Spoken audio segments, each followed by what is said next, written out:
Last time, I read a very distasteful paper that attempted to criticize the cartoon show Bluey. But it did get me wondering how the media portrays who they're talking about and how the fires of journalistic sensationalism can catch fire and spread. I also wanted to read something a little bit more down to earth and a little bit more organized on its thought processes. Hello everyone, your friendly neighborhood demonic Ravenwolf October is back with another interesting topic. So let us get into it. Today we are going to go over an interesting collection of thoughts of how the media can spread false information and how that can affect, as well as scapegoat, the furry fandom.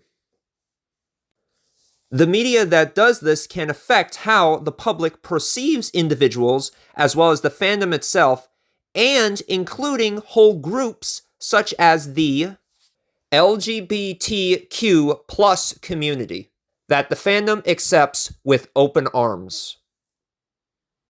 Before we go any further, let us talk about the convention that is being discussed by the absent-minded media, Scotiacon. According to Wikifur, Scotiacon is a convention that has been going on since July 2010 in Glasgow, Scotland, and has been gaining popularity and attendance since its beginning.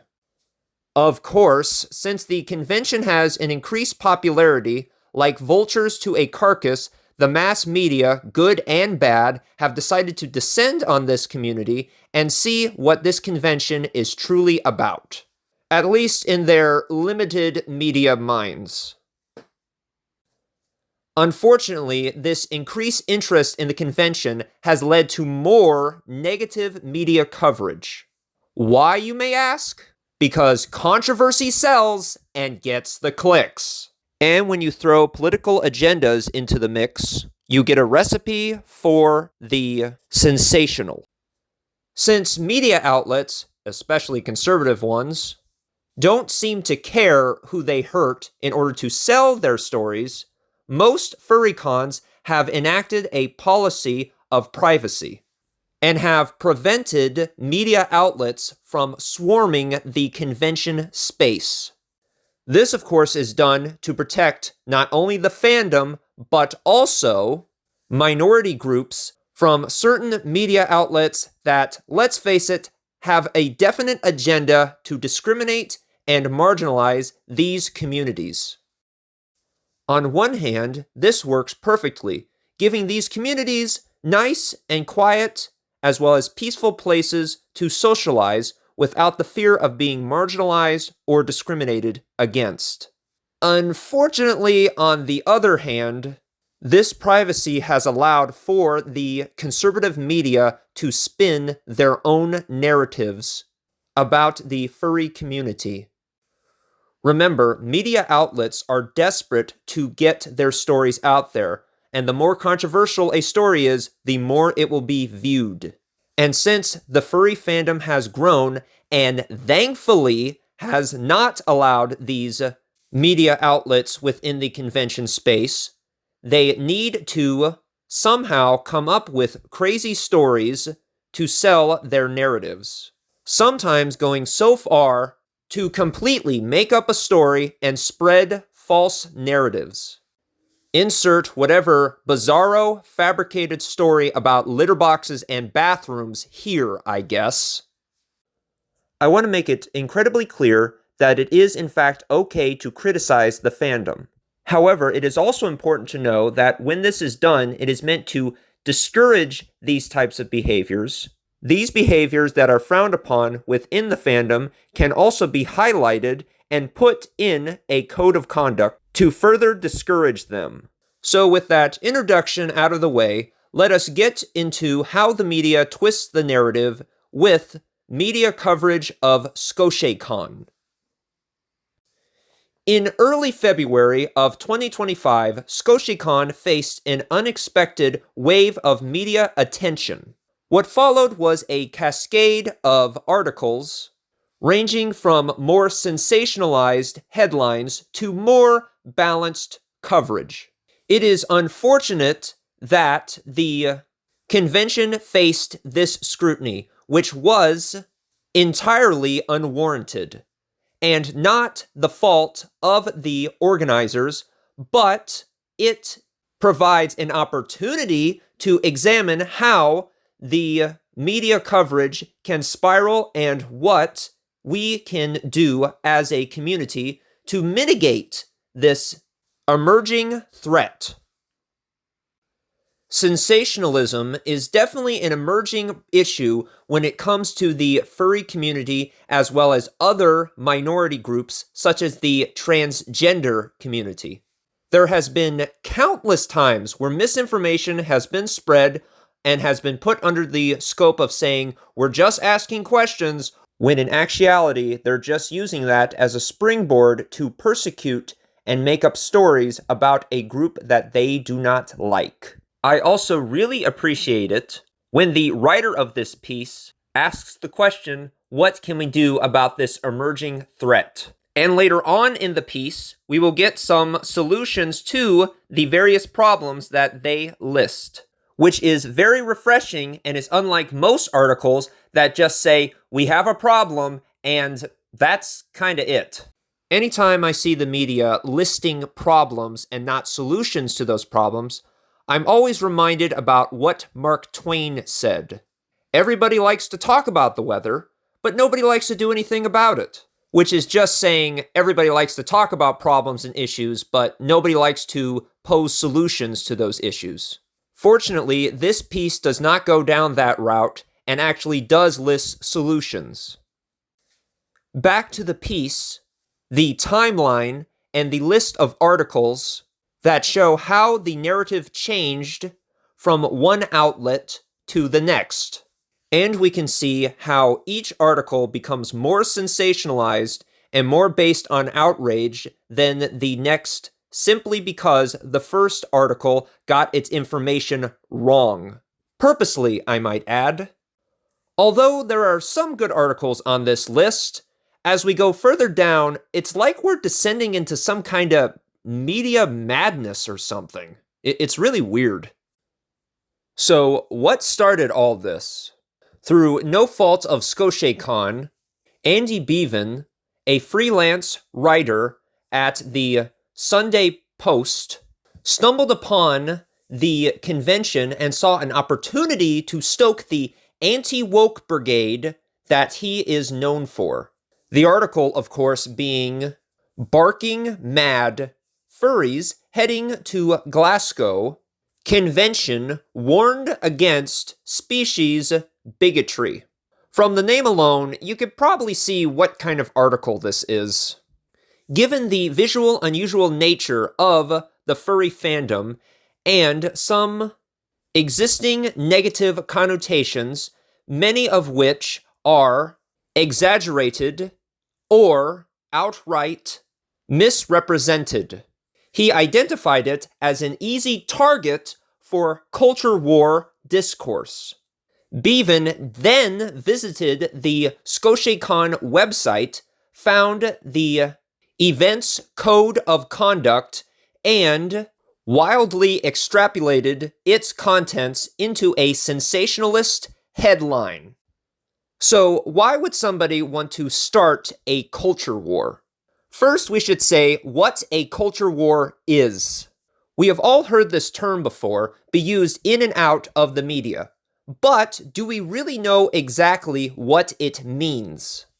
According to Oxford Dictionary, a culture war is a conflict between two groups that have differing cultural ideas and beliefs, especially conservative groups opposed to social change on the one hand and liberal groups with progressive ideas on the other hand.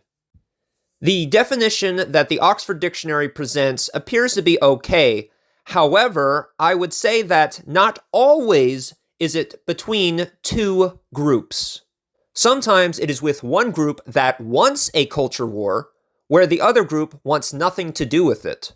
And often this group that doesn't want to be involved in a culture war will often speak out and explain that the culture war is a distraction from greater economic and social issues that can be solved if enough people demand that the government solve it.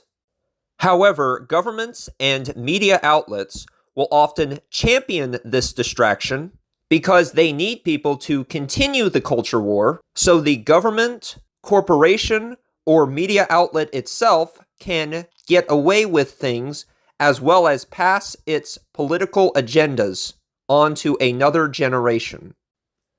Unfortunately, we live in a world where people have too much pride and are too angered when they are told they have been tricked by the people they trust. So, of course, many people ignore these warnings and entrench themselves deeper into the political, concocted culture war. The writer continues with, while Scotiacon's rules were listed in good faith to clarity and inclusivity, their public accessibility made them an easy target for journalists seeking to highlight something weird or controversial.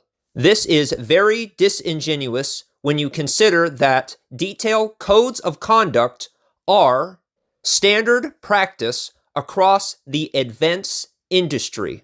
Major nightclubs, music festivals, and cultural events all comprehensive policies that prohibit various behaviors. These policies aren't implemented because venues are overrun with bad actors. They're proactively maintained to prevent incidents and ensure all attendees feel safe. From there, the story was picked up by other outlets, with each iteration amplifying the initial misrepresentation, steering the narrative further into controversy. This is a textbook example of how the press coverage can snowball. By the time it has reached this stage, it is often too late, though not impossible, to correct the narrative.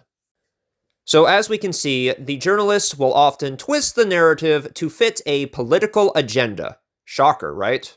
In the case of Barking Mad, furries heading for Glasgow Convention are warned against species bigotry, article that the author of this piece is describing, took the code of conduct, ripped out this one line about species bigotry, and just ran with it.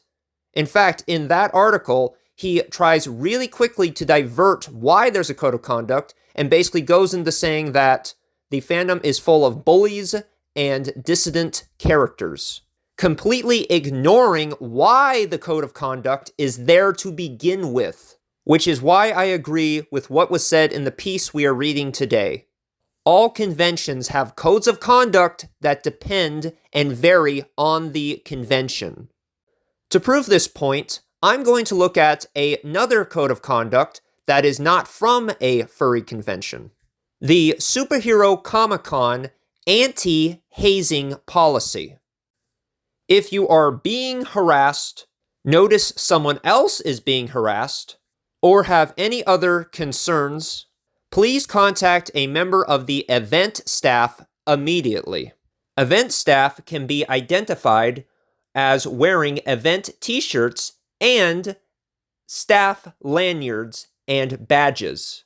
Harassment includes offensive verbal comments relating to gender identity, and expression, age, sexual orientation, disability, physical appearance, body size, race, ethnicity, religion, technology choices, sexual image in public spaces, deliberate intimidation, stalking, following, harassing photography, or recording, sustain disruption of talking or other events, inappropriate physical contact, and unwelcome sexual attention.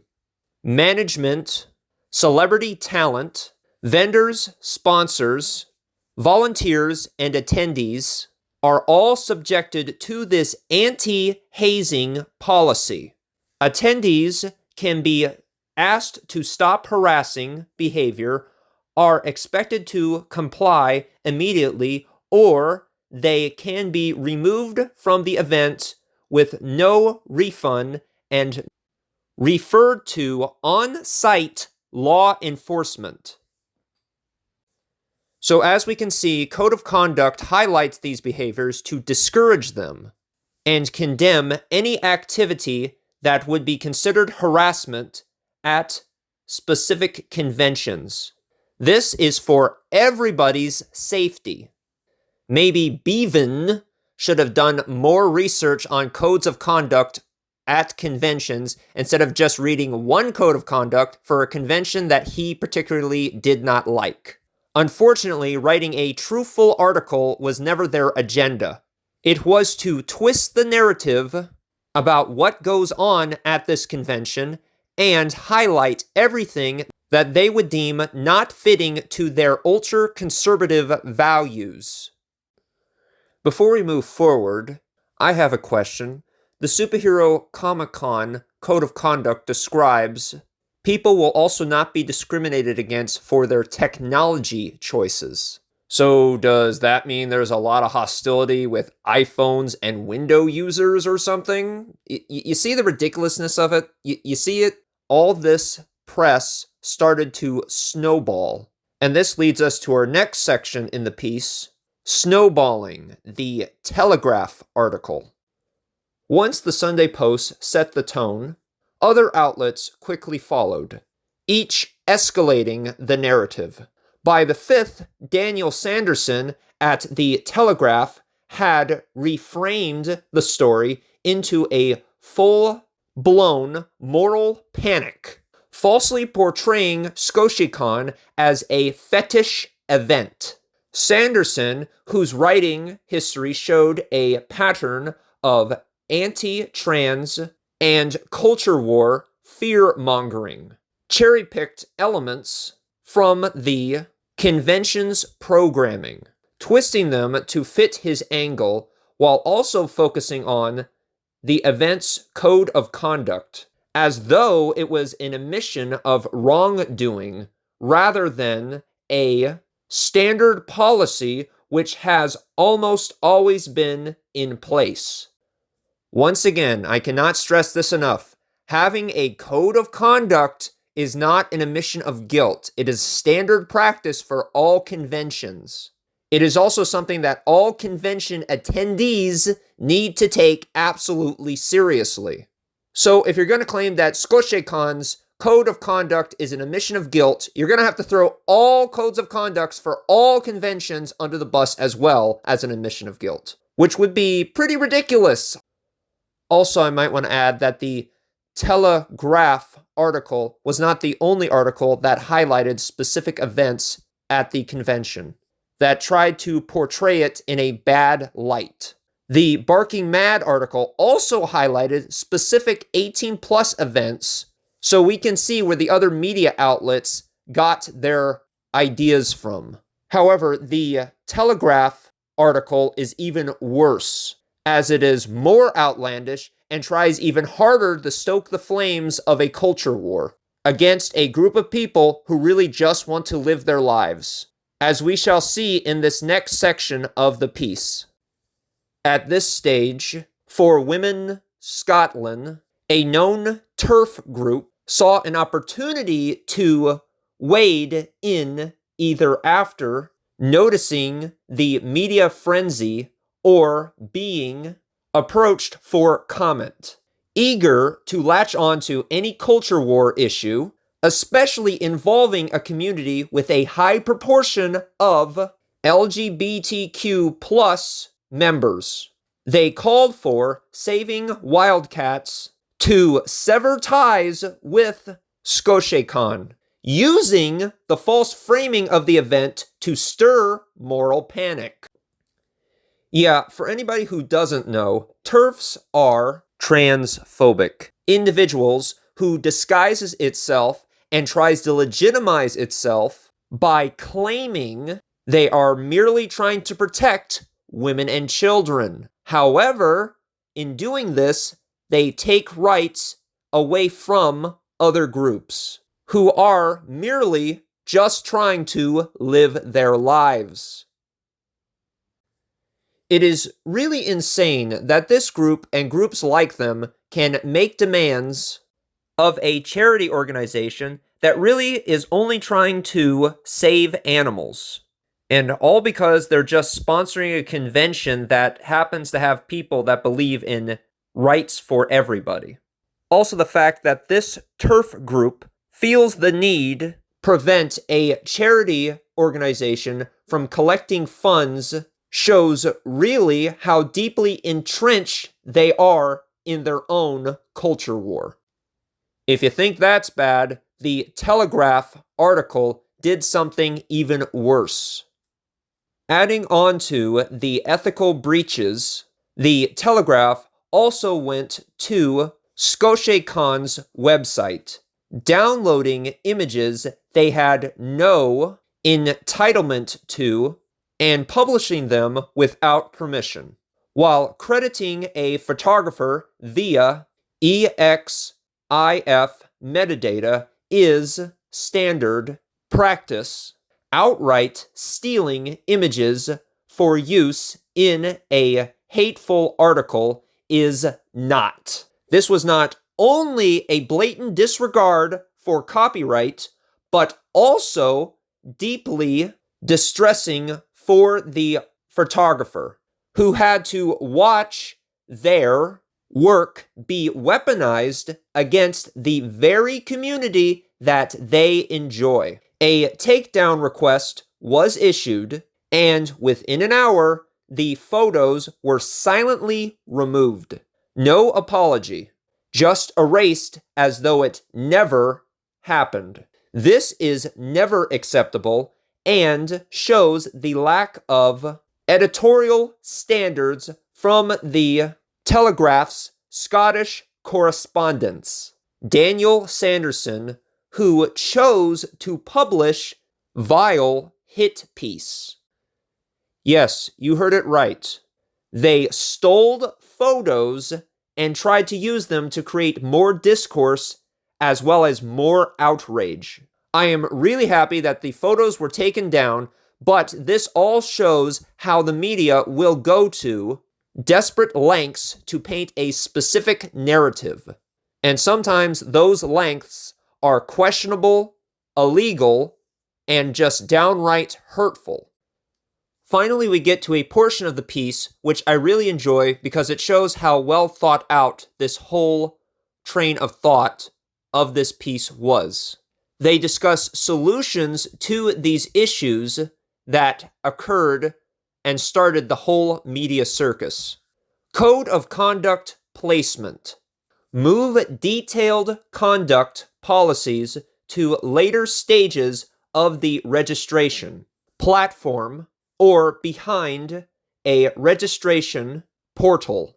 Consider using a simple banner at the bottom of the post-authentication pages to remind the attendees of the code of conduct existence.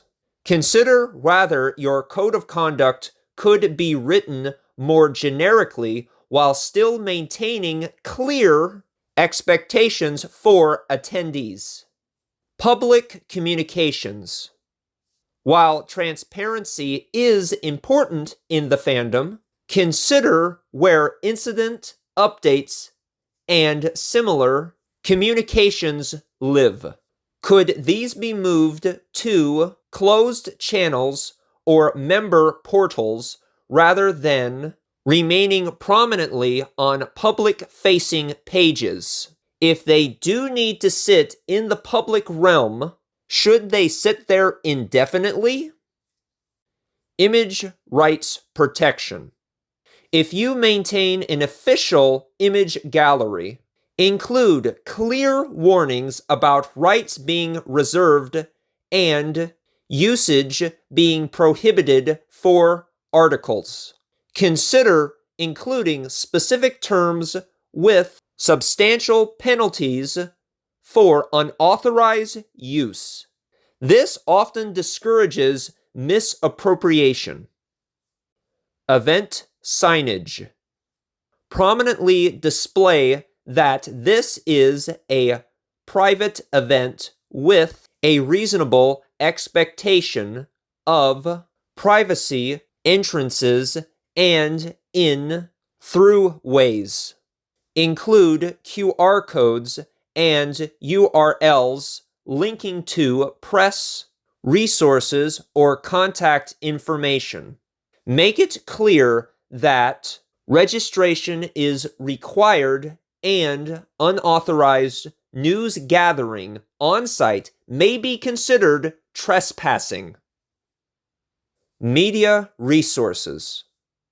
Develop a PR/media page which prominently highlights your convention's positive impact, charity fundraising totals, community benefits, and what the fandom means to participants. Include authentic interviews, videos, and stories. This helps control the narrative and provides accurate information about what the fandom really represents. Press preparation. Consider appointing a press officer and preparing statements in advance for various scenarios. This should be somebody with media experience, who is comfortable with the media and who understands the fandom. I appreciate this. It is a major ask. If you are a large enough convention, it could be worth considering a third party to handle this role if you are unable to source somebody in-house. Attendee media guidelines. Communicate clearly with attendees about media involvement and its risks, especially for those without media training. Many furries engage with press interviews hoping to set the record straight, but their words often get twisted and misrepresented, making situations worse. Additionally, warn against attendees uploading and selling images and stories to stock image sites or news outfits. This should come with clear penalties. It is not the attendee's responsibility to interact with the media. In this way, it creates unacceptable risks and must be curtailed. There have been numerous incidences over the years where well-meaning attendees' attempts to help have backfired. Finally, they end this piece by asking their final question. If we could do it all over again.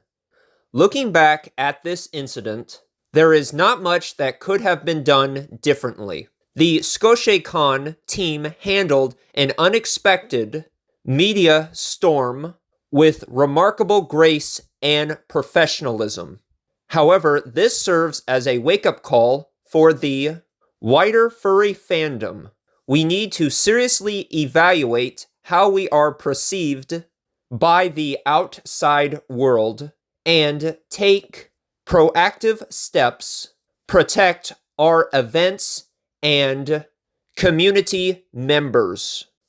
While the media attention will inevitably die down until the next incident, we shouldn't wait for this to happen again.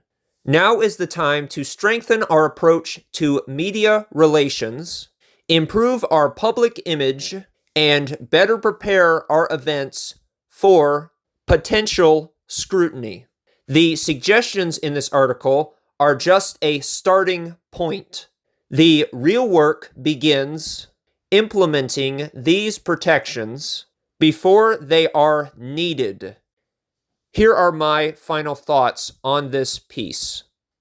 I do think the suggestions they give are really well done and could make it more difficult for the media to twist the narrative into their own agenda. This piece was much more of a compelling and enjoyable read than the previous article that we read. Also, note how I did not call this an article, but a piece. Well, that's because I'm going to reveal to you that this is actually not an article, but a blog post.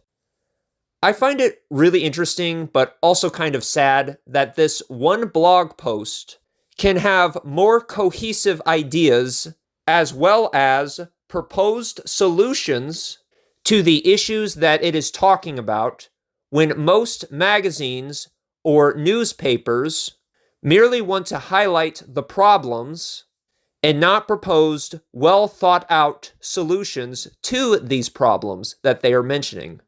The media needs more reasonable proposed solutions rather than fear-mongering. This is something we all should think about next time we pick up the latest culture war piece or outlandish fabricated magazine article that clearly has a political agenda.